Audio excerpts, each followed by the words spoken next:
అదే RTV app వార్తల్ని క్షణాల్లో చదివే అవకాశం ఉంటుంది. ఒక న్యూస్ పేపర్, ఒక టెలివిజన్ ఛానల్ మీ చేతుల్లో ఎప్పుడూ ఉంటాయి. అందరికీ నమస్కారం. నిన్న కొన్ని వీడియోస్ చూడడం జరిగింది. ఆ వీడియోస్లలో కిరణ్ చేబ్రోలు అనే అతను మాట్లాడిన మాటలు ఎలా ఉన్నాయంటే ఆడవాళ్లే చెప్పుకోలేని విధంగా అంత అసభ్యకరంగా మాట్లాడారు. ఒక మహిళని అంత అసభ్యకరంగా చిత్రీకరించడానికి కారణం ఏమిటో మాకు అర్థం కావడం లేదు. ఏమైనా పాత పగల, కక్షల, లేకపోతే బంధుత్వం ఉందా? ఎటువంటి బంధుత్వము లేదు, పాత పగలు లేవు, కక్షలు లేవు. కానీ ఎందుకు మాట్లాడారు? దాని వెనకున్న మోటివేషన్ ఏమో ఎవరికీ అర్థం కావడం లేదు. సమాజంలో ఉన్నత స్థాయిలో ఉన్న మహిళలకే అట్లా జరుగుతూ ఉంటే అణగారిన వర్గాల వారికి ఎట్లా ఉండాలి? న్యాయం జరుగుతుందా అనేది ఒక క్వశ్చన్ మార్క్. న్యాయం జరిగే పద్ధతి ఎక్కడ కనిపించడం కూడా లేదు.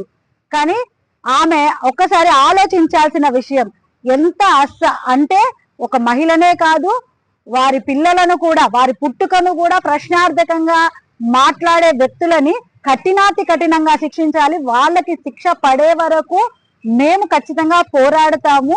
ఇక్కడి నుంచి ఖచ్చితంగా నేషనల్ హ్యూమన్ రైట్స్ వాళ్ళకి, నేషనల్ మహిళా కమిషన్ వాళ్ళకి, ఒకవేళ ఏపీలో మహిళా కమిషన్ పని చేయకపోయినా, హ్యూమన్ రైట్స్ అనే వాళ్ళు పని చేయకపోయినా నేషనల్ హ్యూమన్ రైట్స్ వాళ్ళకి కంపల్సరీ మేము కంప్లైంట్ ఇచ్చి న్యాయం జరిగే వరకు, రేపటి రోజు ఇంకొక మహిళని మాట్లాడాలంటే ఆలోచించి, అరే ఎందుకు మాట్లాడాలి? ఆ వైఎస్ భారతిరెడ్డి గారు ఏమైనా ప్రత్యక్ష రాజకీయాల్లోకి వచ్చారా? లేదు. పోనీ పిల్లలు ఏమన్నా వచ్చారా? రాజకీయం గురించి ఎప్పుడైనా వాళ్ళేమన్నా ఈ రాజకీయ ఫలాని వాళ్ళని రాజకీయ విమర్శలు చేశారా? లేదు.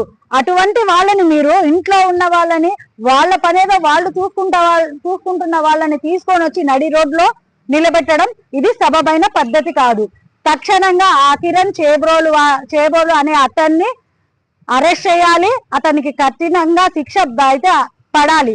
రేపటి రోజు శిక్ష పడని ఇదిలో ఉంటే మేము ఖచ్చితంగా నేషనల్ హ్యూమన్ జరుగుతుంది.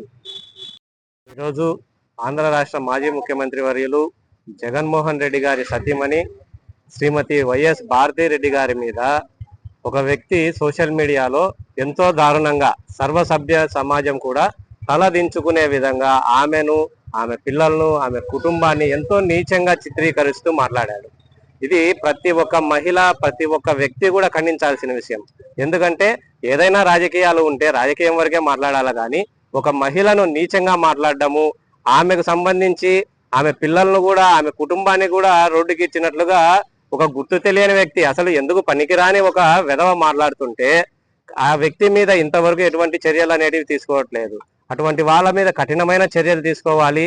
దీనిపైన పోలీస్ వ్యవస్థ నిఘా పెట్టి అతన్ని వెంటనే అరెస్ట్ చేయాలి. లేదంటే దీని మీద మేము కేంద్ర స్థాయిలో ఎక్కడైతే మహిళా కమిషన్ ఉందో వాళ్ళకు కూడా ఫిర్యాదు చేస్తాము. అలాగే భారతిరెడ్డి గారి గురించి చెప్పాలంటే ఆమె గొప్ప సేవామూర్తి.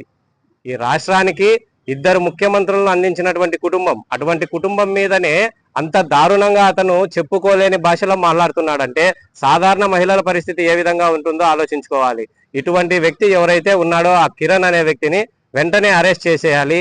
ఇటువంటివి మళ్ళా పునరావృతం కాకుండా ఖచ్చితంగా పోలీసు వాళ్ళు చర్యలు తీసుకోవాలని చెప్పేసి కడపలో ఈరోజు సైబర్ క్రైమ్ వాళ్ళకు మేము కంప్లైంట్ ఇవ్వడం జరిగింది. అలాగే తదుపరి చర్యలకు కూడా మేము కేంద్ర మహిళా కమిషన్ను, రాష్ట్ర మహిళా కమిషన్ కూడా ఫిర్యాదు చేయనున్నాం. మరిన్ని వీడియోస్ కోసం ఛానల్ ని సబ్స్క్రైబ్ చేయండి. లేటెస్ట్ అప్డేట్స్ కోసం వాట్సాప్ ఛానల్ ని ఫాలో చేయండి. అండ్ లింక్ డిస్క్రిప్షన్ లో ఉంది.